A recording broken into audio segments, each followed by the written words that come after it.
യുഎസിൽ വിദ്യാർത്ഥികളുടെ പൗരത്വം നഷ്ടപ്പെടുകയും നാട്ടിലേക്ക് മടങ്ങുകയും ചെയ്യുന്ന വാർത്തകളാണ് ഇപ്പോൾ പുറത്തു വരുന്നത്.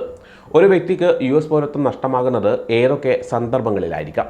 ഒരാൾ യുഎസ് പൗരത്വം നേടിയ ശേഷം അത് റദ്ദാക്കുന്ന നിയമപരമായ നടപടിക്രമത്തെ ഡിനാറ്റുറലൈസേഷൻ എന്നാണ് പറയുന്നത്.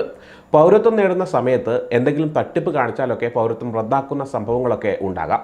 അല്ലെങ്കിൽ യുഎസ് നിയമത്തിന് വിരുദ്ധമായ കാര്യങ്ങൾ ഏർപ്പെട്ടാലും പൗരത്വം നഷ്ടപ്പെടാൻ സാധ്യതയുണ്ട്.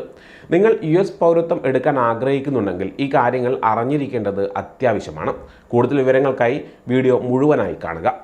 ഡിനാറ്റുറലൈസേഷൻ എന്നാൽ ഒരു വ്യക്തിക്ക് പൗരത്വം നഷ്ടപ്പെടുന്ന ഒരു നിയമപരമായ പ്രക്രിയയാണ്. ജന്മന യുഎസ് പൗരത്വം ലഭിച്ചവർക്ക് ഇത് ബാധകമല്ല. സ്വാഭാവികമായി പൗരത്വം നേടിയ ആളുകൾക്ക് മാത്രമേ ഈ നിയമം ബാധകമാവുകയുള്ളൂ. അടുത്ത കാലത്ത് ഇതൊരുപാട് ചർച്ച ചെയ്യപ്പെടുന്ന ഒരു വിഷയമാണ്. ഏതൊക്കെ സാഹചര്യങ്ങളിൽ ഒരാളുടെ പൗരത്വം റദ്ദാക്കാം എന്നതിനെക്കുറിച്ച് പല ആളുകൾക്കും ആശങ്കകളുണ്ട്. പൗരത്വം നിയമവിരുദ്ധമായി നേടിയാൽ ഡിനാറ്റുറലൈസേഷൻ സംഭവിക്കാം. യുഎസ് പൗരത്വം ലഭിക്കാൻ ചില നിബന്ധനകളുണ്ട്. സ്ഥിരമായി യുഎസിൽ താമസിക്കണം, നല്ല സ്വഭാവം ഉണ്ടായിരിക്കണം, യുഎസ് ഭരണഘടനയോട് കൂറ് ഉണ്ടായിരിക്കണം. ഈ നിബന്ധനകൾ പാലിക്കാതെയാണ് ഒരാൾ പൗരത്വം നേടിയതെന്ന് പിന്നീട് കണ്ടെത്തിയാൽ അയാളുടെ പൗരത്വം റദ്ദാക്കാൻ സാധ്യതയുണ്ട്. ഉദാഹരണത്തിന്, ഒരാൾ പൗരത്വം എടുക്കുന്നതിന് മുൻപ് ഒരു കേസിൽ അറസ്റ്റിലായി എന്ന് കരുതുക.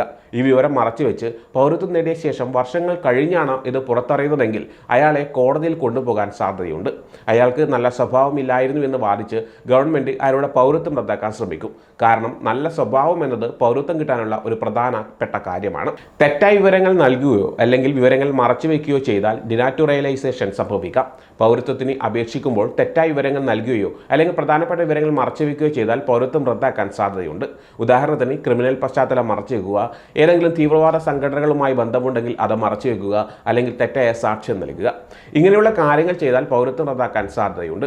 ഒരാൾ മനഃപൂർവ്വം വിവരങ്ങൾ മറച്ചുവെച്ചു അല്ലെങ്കിൽ തെറ്റായ വിവരങ്ങൾ നൽകി എന്ന് തെളിയിക്കാൻ ഗവൺമെന്റിന് കഴിയണം. ആ വിവരം നിർണായകമായിരുന്നു എന്നും ആ വിവരം ഉണ്ടായിരുന്നുവെങ്കിൽ പൗരത്വം ലഭിക്കില്ലായിരുന്നു എന്നും തെളിയിക്കണം. ഇങ്ങനെ തെറ്റായ വിവരങ്ങൾ നൽകിക്കൊണ്ടാണ് പൗരത്വം ലഭിച്ചത് എന്നും തെളിയിക്കണം.